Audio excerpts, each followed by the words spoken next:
I back. Voltando. Bioma, Cerrado e Pantanal agora. Vamos falar desses dois.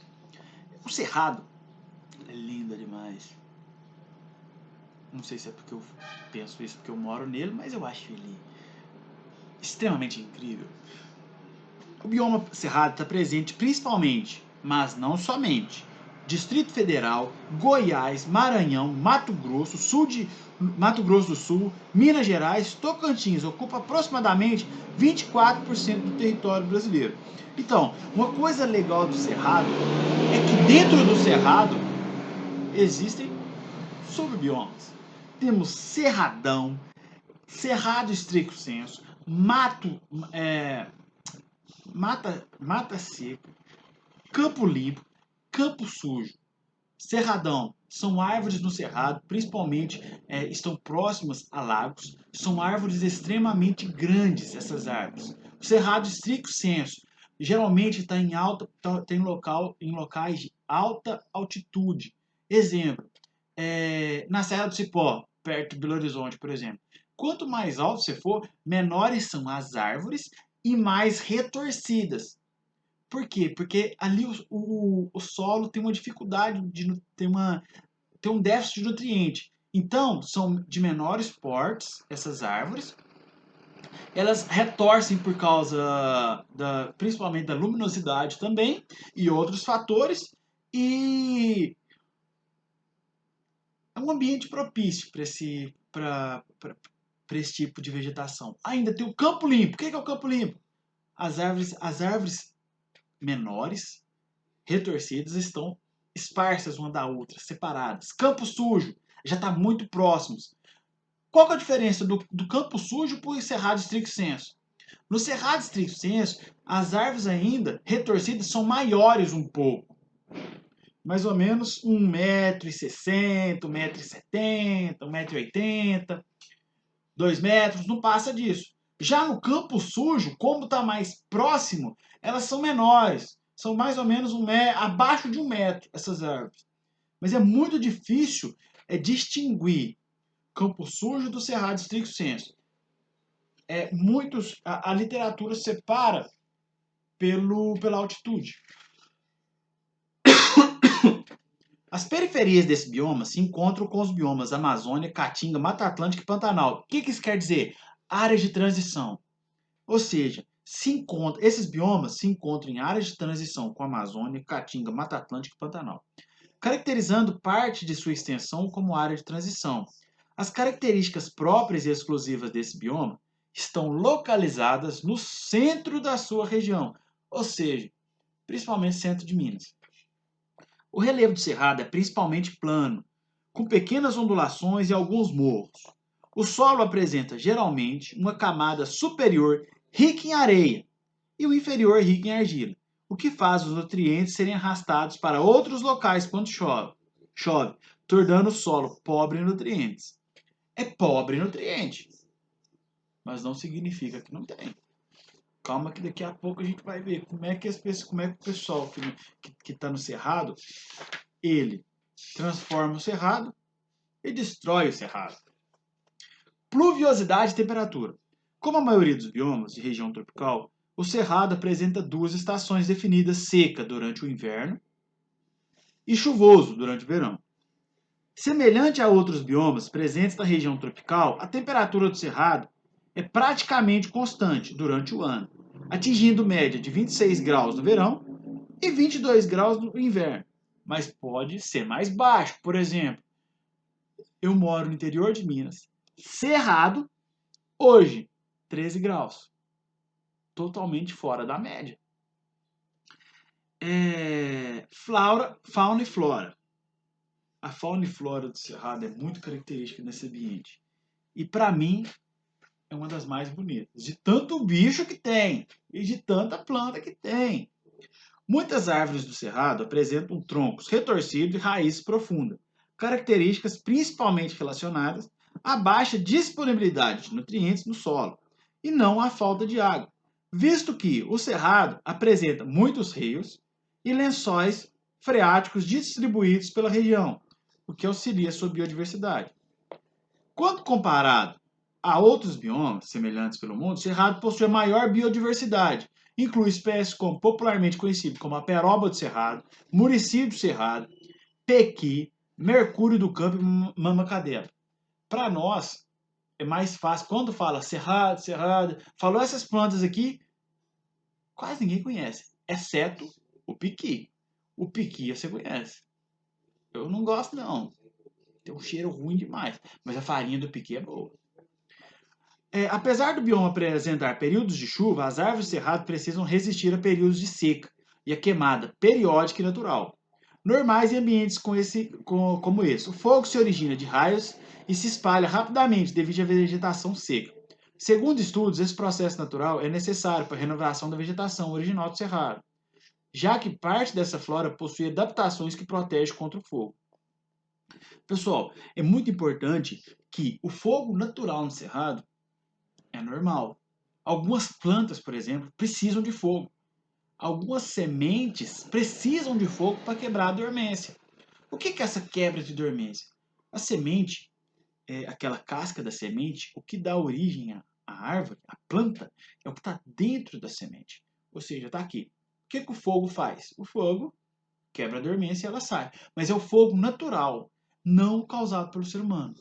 O natural é normal, ocorre em determinados períodos durante o ano e quando natural é normal, quebra a dormência. Algumas plantas do cerrado é resistente. A casca das árvores do cerrado são extremamente resistentes quando o fogo é natural e ocorre em determinados períodos específicos. Beleza? Vamos à fauna. A fauna é incrível. A fauna do bioma cerrado é extremamente abundante, apresentando muitos invertebrados, peixes, anfíbios, répteis, aves e mamíferos, espécies e algumas espécies endêmicas desse ambiente. Segundo recentes estudos, 35% das espécies de abelhas presentes nos trópicos estão no cerrado, assim como 13% das borboletas e 23% dos cupins. Ah, mas qual que é a importância da abelha? 35%? Abelhas? A abelha só faz mel? Não. A abelha faz polinização. Se não tiver polinização, algumas espécies de plantas não geram fruto. Sem fruto, acaba a alimentação de boa parte dos animais. Boa parte do ser humano. Então, aí está a importância de preservar os polinizadores, as abelhas. Borboletas. Qual que é a importância das borboletas? Polinizadoras. E 23% dos cupins. O cupim é um invertebrado importante na manutenção do bioma cerrado, por meio do papel como decompositor de matéria orgânica. Ele modifica as condições do solo e influencia na vegetação. Entre os mamíferos do cerrado estão o lobo-guará e o tatu-canastra. Uma importância do lobo-guará. O lobo-guará, apesar de parecer muito com o cachorro, ele não tem. A descendência dele está muito longe. O ancestral comum entre o lobo comum e o cachorro é mais próximo do que com o lobo-guará. O nome científico do cachorro, Canis familiares. Gênero, Canis.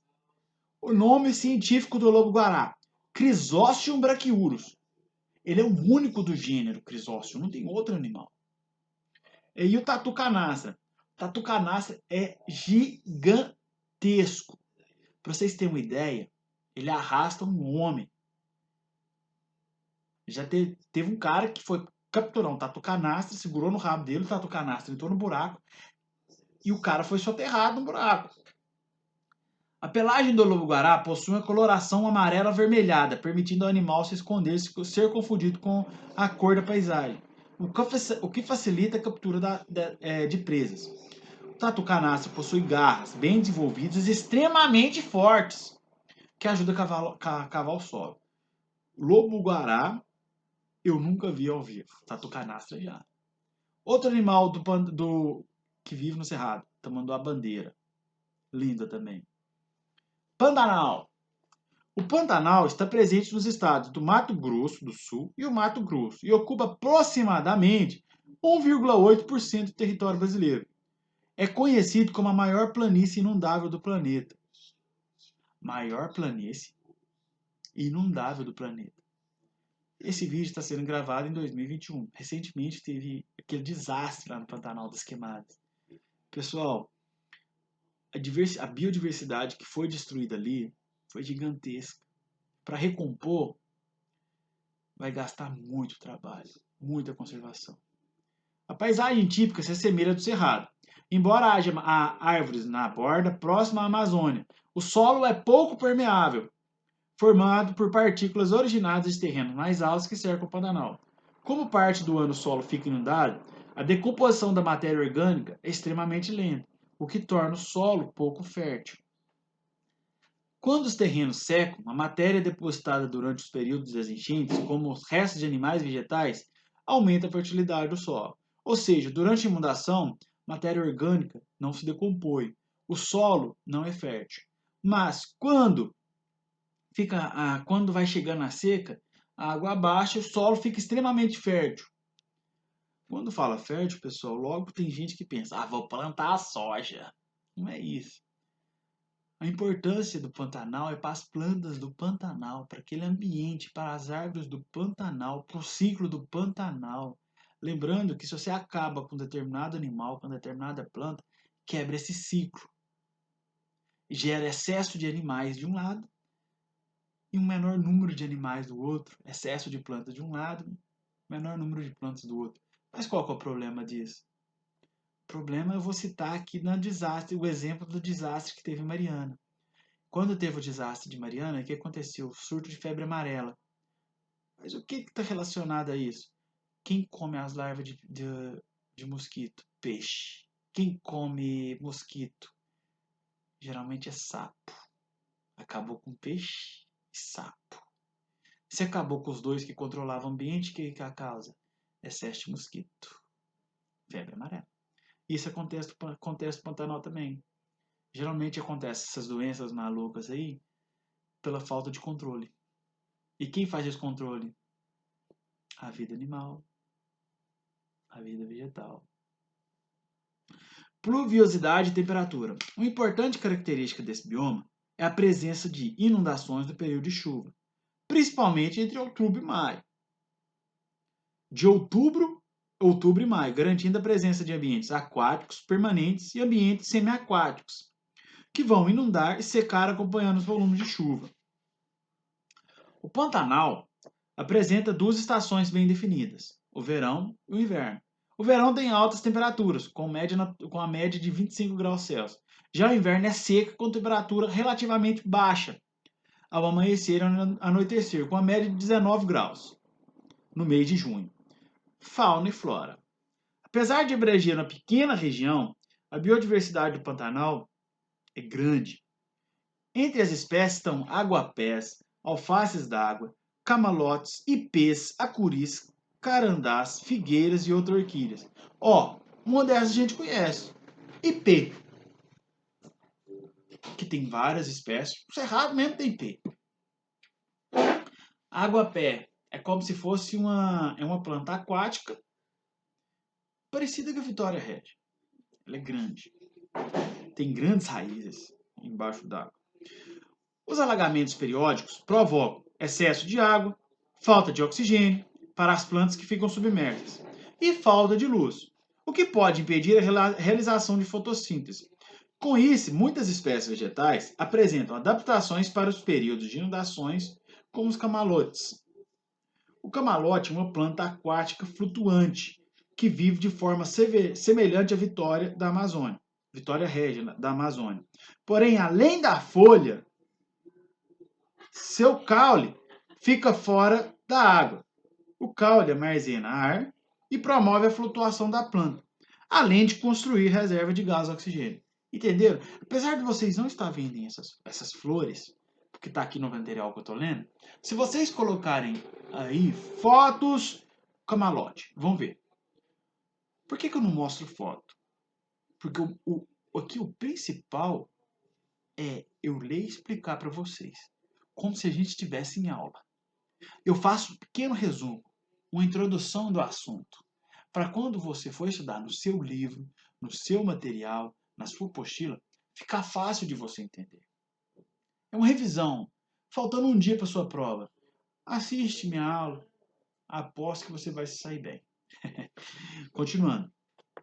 Assim como outros biomas, a diversidade vegetal do bioma Pantanal abrange plantas com propriedades medicinais, como a perobinha do campo, utilizado como anti-inflamatório, e a jacareúba, usada para aliviar dores gástricas. Um dos animais que tem no Pantanal é a piramboia, que inicia seu ciclo de vida respirando por meio de brânquias, igual os peixes. Mas, na fase adulta, passa a ter estruturas similares aos pulmões. Para respirar, ela põe a cabeça para fora da água e engola o ar da atmosfera. O que faz a gente respirar? É automático, é o diafragma. A piramboia não possui diafragma. Então o que ela faz? Ela chega na superfície da água, engole o ar. É assim que acontece a troca gasosa delas. Lembra? Quando ela, no início do seu ciclo, ela possui brânquias. Com seu crescimento, ela vai adquirir estrutura semelhante aos pulmões. Só que ela não tem diafragma para respirar. Ela respira engolindo o ar. Em épocas de seca, a piramboia se enterra no solo úmido, em uma toca, e em toca por ela construída, que vai manter a ligação com a atmosfera, de onde ela retira o ar da respiração. Ainda em ambientes de seca e enchentes como os do Pantanal, exigem espécies de peixes chamadas de peixes anuais. Eles possuem ciclo de vida curto, pois habitam poças temporárias, onde colocam seus ovos, que ficam envolvidos pela lama no fundo e só vão explodir na estação chuvosa. Ou seja, alguns peixes eles estão na estação chuvosa, eles reproduzem nessa estação, chega a seca, esses peixes morrem, mas os ovos estão lá, ficam na lama. Quando chega a estação chuvosa de novo, recomeça o ciclo. Interessante, né? O mais interessante é saber que algumas espécies de aves carregam esses ovos para outras localidades. Porque chegam nessa lama, põem o pé nessa lama, os ovos ficam ali ficam no corpo das aves. Quando as aves saem, carrega esses ovos para outro local. Interessante, né? Então, pessoal, Pantanal acaba aqui. A gente se vê nos 2 próximos biomas. Até daqui a pouco.